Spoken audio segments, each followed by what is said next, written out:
Hai guys, Assalamualaikum warahmatullahi wabarakatuh. Apa kabar? Mudah-mudahan sehat selalu. Jumpa lagi dengan aku Arif, dan kali ini kita akan ngebahas untuk soal-soal SKB. Dan sekarang kita akan ngebahas untuk SKB guru dulu ya, atau untuk tenaga pendidik. Karena memang untuk SKB ini soalnya sudah beragam dan bervariasi. Jadi teman-teman silahkan mulai proaktif untuk mencari soal-soal yang kira-kira sesuai dengan formasi kalian. Dan untuk teman-teman yang pengen request SKB apa yang sebaiknya kita perlu bahas, silahkan komen di bawah. Ya, jadi nanti insya Allah yang paling banyak di request, insya Allah akan aku bikinkan videonya pada video-video selanjutnya. Ya, dan sekarang kita akan ngebahas untuk soal-soal pada SKB Guru.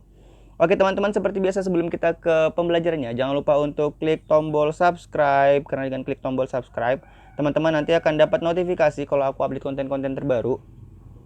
Jangan lupa juga untuk klik lonceng yang ada di sampingnya. Follow juga akun Instagram @dunia_cpns dan share videoku ke teman-teman kalian ya, biar mereka juga bisa belajar dan mendapatkan manfaat dari video ini. Oke guys, tanpa berlama-lama lagi, aku juga mau ngasih informasi penting buat teman-teman semua ya yang saat ini mungkin sedang pengen nyari bimbel untuk persiapan CPNS secara online. Jadi aku juga mau ngasih rekomendasi. Ini dia, teman-teman bisa mengikuti bimbel online untuk CPNS dengan cara klik link yang ada pada deskripsi video ini ya. Jadi di bawah video ini, di deskripsinya, di description box aku udah ngasih link untuk teman-teman belajar atau bimbel secara online. Nanti teman-teman klik akan diarahkan ke suatu halaman baru. Teman-teman tinggal isi data diri, lalu daftar, dan nanti teman-teman bisa mengikuti bimbel secara online ya. Oke guys, tanpa berlama-lama lagi kita akan langsung aja ke latihan soalnya. Untuk latihan soal kali ini kita pakai sistem ngerjakan terlebih dahulu ya. Jadi nanti aku akan putar dulu soal-soalnya. Teman-teman nanti silahkan di pause video aku, kemudian teman-teman kerjakan. Nanti kalau sudah, kita bahas jawabannya pada sesi terakhir video ini. Oke, kalau udah siap teman-teman silahkan disiapkan alat tulisnya. Kita ke soal yang pertama. Ini dia.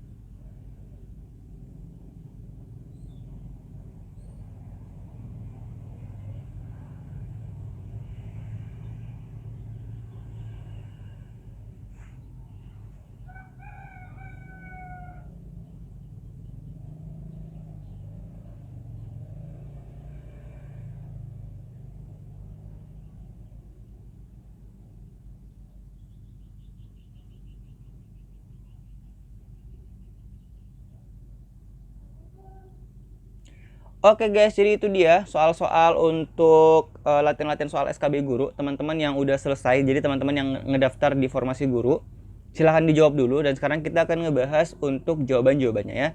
Kita kembali lagi ke soal yang pertama. Seperangkat rencana dan pengaturan mengenai tujuan, isi, dan bahan pelajaran serta cara yang digunakan sebagai pedoman penyelenggaraan kegiatan pembelajaran untuk mencapai tujuan pendidikan tertentu disebut apa? A. Silabus, B. RPP, C. Kurikulum, D. Standar isi, atau yang E. Standar nasional pendidikan.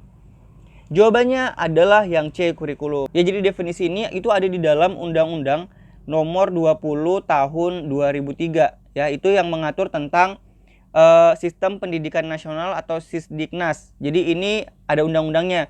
Teman-teman yang melamar di tenaga pendidik atau guru sebaiknya sudah baca undang-undang tentang hal ini. Ya, jadi ini adalah definisi tentang kurikulum. Ya, kita lanjut lagi ke soal yang kedua.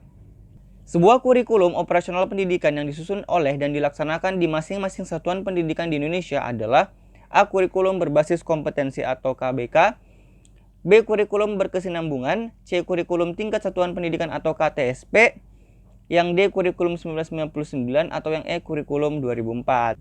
Jawabannya adalah yang C. Jadi ini adalah definisi dari kurikulum tingkat satuan pendidikan atau KTSP ya.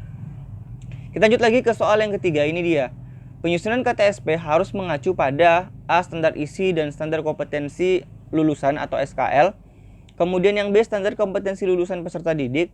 C. Silabus, D. RPP, E. Standar kompetensi dan kompetensi dasar atau SKKD. Jawabannya adalah yang A ya. Jadi untuk penyusunan KTSP itu harus mengacu pada standar isi dan standar kompetensi lulusan atau SKL. Soal yang keempat. Kriteria atau acuan atau pedoman dasar dalam menentukan pencapaian minimal hasil belajar peserta didik dinamakan A. Standar kompetensi lulusan atau SKL, B. Standar batas minimum kelulusan. C. Ambang batas minimal kelulusan. D. Nilai ketuntasan minimal. Atau yang E. Kriteria ketuntasan minimal. Jawabannya adalah yang E. Kriteria ketuntasan minimal atau KKM. Soal yang kelima. Istilah pedagogik berasal dari bahasa Yunani yaitu A. Pedagogi, B. Pedagogos, C. Pedago dan logos, D. Pedagogiks atau yang E. Paideia dan logos.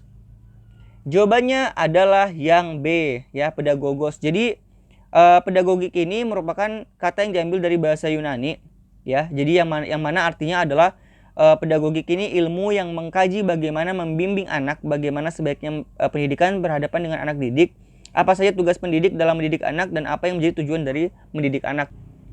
Soal yang keenam. Karakteristik, ciri-ciri, tanda-tanda, perbuatan, atau respon yang harus dapat dilakukan atau ditampilkan oleh siswa untuk menunjukkan bahwa siswa itu telah memiliki kompetensi dasar tertentu disebut dengan apa? A. Kemampuan peserta didik, B. Kompetensi dasar, C. Indikator, D. Kecakapan hidup, atau yang E. Kompetensi lulusan. Jawabannya adalah indikator. Jadi karakteristik, ciri-ciri, tanda-tanda perbuatan atau respon yang harus dapat dilakukan atau ditampilkan oleh siswa untuk menunjukkan bahwa siswa itu telah memiliki kompetensi dasar tertentu disebut dengan indikator. Soal yang ketujuh. Suatu strategi pengembangan materi pokok berdasarkan atas urutan penyelesaian suatu tugas pembelajaran dinamakan A. Pendekatan hierarkis, B. Pendekatan spiral, C. Pendekatan terjala, D. Pendekatan berkesinambungan, atau yang E. Pendekatan prosedural. Jawabannya adalah yang E. Pendekatan prosedural. Kita coba bahas satu-satu ya. Jadi apa yang dimaksud dengan pendekatan hierarkis dan lain-lain. Nah, untuk pendekatan hierarkis itu artinya adalah strategi pengembangan materi pokok yang berdasarkan atas penjenjangan materi pokok. Lalu untuk pendekatan prosedural itu yang tadi ya, sesuai dengan soal, itu merupakan strategi pengembangan materi pokok berdasarkan atas urutan penyelesaian suatu tugas pembelajaran. Kalau yang spiral ini adalah strategi pengembangan materi pokok berdasarkan atas lingkup lingkungan, yaitu dari lingkup lingkungan yang paling dekat dengan siswa menuju ke lingkup lingkungan yang lebih jauh.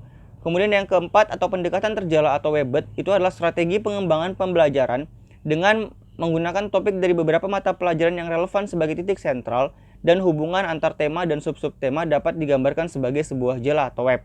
Ya, jadi untuk yang soal ini jawabannya adalah yang E, pendekatan prosedural. Kita kembali lagi ke soal yang ke-8.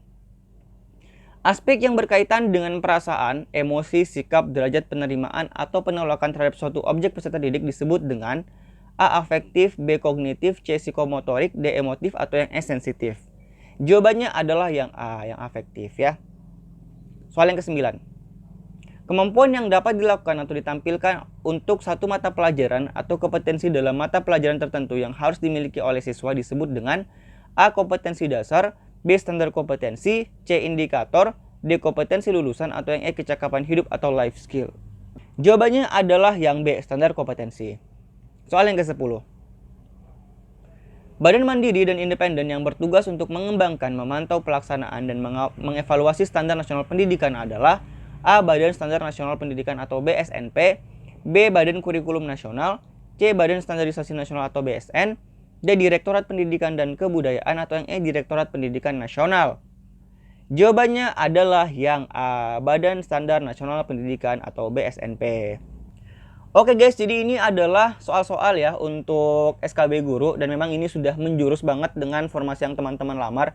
Jadi untuk teman-teman yang melamar di luar dari formasi guru, silahkan untuk mencari sebanyak mungkin ya materi-materi yang terkait dengan formasi kalian. Dan kalian juga bisa request untuk next kita bisa bahas untuk SKB dari formasi apa, komen di bawah.